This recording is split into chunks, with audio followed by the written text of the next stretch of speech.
We go to his final days. What? Legendary cartoon creator of Dilbert and political commentator Scott Adams dies at the age of 68 after a long bout of cancer. Fuck. But those like People magazine couldn't help themselves, Yes, of course. publishing an article eulogizing his death as racist What? and disgraced. Fuck off. I'm Jazz Berganzo, and there's an old saying, if you've got nothing nice to say, don't say anything at all. That is true. But then again, these people are retarded, That is also true. so what do you expect? Loser! But it's what's next. And here we go.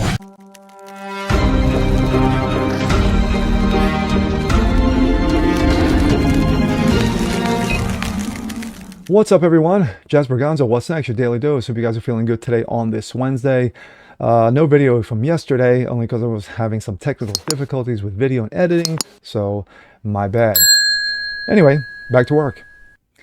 With all the nonsense and shenanigans that are going on in Minnesota, especially with the outright haterade drinking from the left regarding ICE, and of course, you know, the wonderful and honest and motherly Renee Good, who, if you looked at her background, not so motherly and not so good. But anyway, yeah. How about Charlie Kirk? Anyway, but we're not here to talk about that. A legendary cartoon creator and political commentator, Scott Adams, dies at the age of 68 after his long bout of cancer. Of course, those who remember Scott Adams from writing Dilbert back in the day, I remember those back in the 80s and the 90s. And of course, then he went not full on political, but he started delving into the political waters, dipping his toes in once Donald Trump became the president. But he passed away. So instead of those eulogizing him, you know, for what he's done in the past, his commentating, how the guy, you know, had no fear, especially in his final days as he faced death. No, there are those who just could not help themselves. We look at you, People magazine. And here we go. This comes out of the Post-Millennial. People magazine calls beloved cartoonist Scott Adams disgraced in his story about his death. The Atlas supports the headline that's saying that Adams often weighed in on politics in his later years, endorsed by President Donald Trump in the 2016 election. Beloved cartoonist and conservative commentator Scott Adams died on Tuesday in a response. People magazine chose to besmirch his memory with their own political agenda with an obituary titled "Scott Adams, disgraced Dilbert creator, dies at 68." The outlet claims that Adams was a racist. Of course he was. The outlet supports the headline that's saying that Adams often weighed into politics in his later years and endorsed by President Trump in 2016.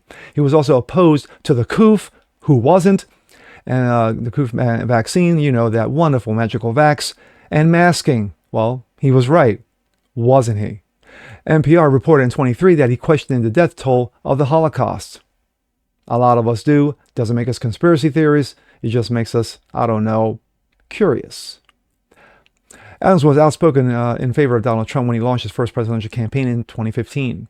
He wrote posts on his blog revealing his prediction that Trump would win the 2016 general election. He turned his blog into a daily stream called Real Coffee with Scott Adams, and his popularity grew.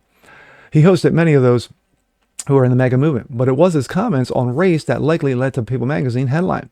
In response to a Rasmussen poll finding that only 53% of Black Americans agreed with the phrase, "It's okay to be white." Well, Rasmussen had a provocative little poll today. They said, do you agree or disagree that the statement is okay to be white? That's an actual question from Rasmussen, Adams said in 23. He noted that 26% of Black Americans surveyed did not believe that it was okay to be white. Adams joked about this, basically made the Black Americans as a group, quote, hate group, because they had animus against white Americans. The comment that sent everyone to a tizzy is when he said that since Black people are a hate group that hates white people, that white people should just stay away from them. The comment mirrors the comments made by Black activists saying that white people are obviously racist based entirely on their skin color.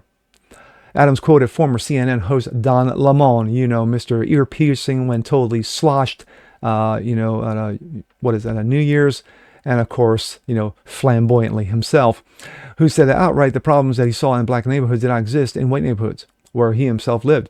In response to the poll, Adams said, "I'm going to back off from being helpful to Black America because it doesn't seem like it pays off.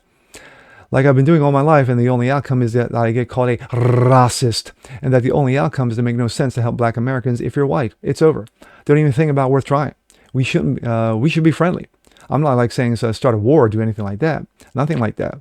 But I'm just saying to get away with it, he said. People discussed these comments, leaving off the key context of what Adams was saying in the lifetime advocacy for black community in the United States. Following these comments, Adams' comic Dilbert was dropped by newspapers because, of course, they were, and distributor. His books and books of comics skewering corporate American life are still available from numerous booksellers.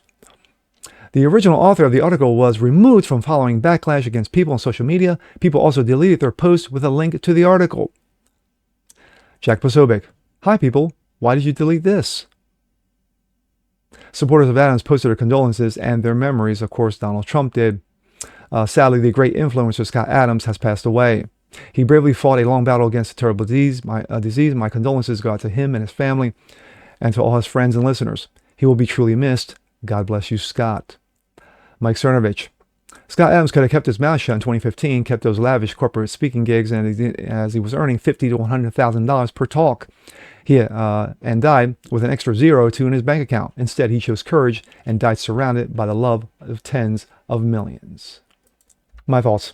The fact of the matter is that he was truly beloved. There are people who liked him, people who didn't like him, people who loved Dilbert, people who weren't so into, cartoon strips or comic strips, shall I say. But the one thing that he didn't do was bend. He never broke. He basically told you what he thought, and if you didn't like it, you moved on from it. If you liked it, you stayed and watched. His real talk, his coffee talk, was incredibly popular. I watched it from time to time. But of course, with everything else going on, I couldn't fully devote myself. But at the end of the day, he was a good man. And of course, from what I heard in his final days, he accepted Christ, so that makes him even a greater man. And for those like People magazine, besmirching, his legacy because of some comments that, of course, they took completely out of context, because of course they did. This is what you get. Pure retardedness. And with that being said, I'm Jazz Berganzo. This is What's Next. Want to see more like this? Please leave a comment below. Like it, share, subscribe to it. Hit that notification bell so you guys never miss a thing. Continue spreading the word about the show. Appreciate you guys watching as always. And of course, to the Adams family, my condolences and God bless you all. And we'll see you next time. Peace.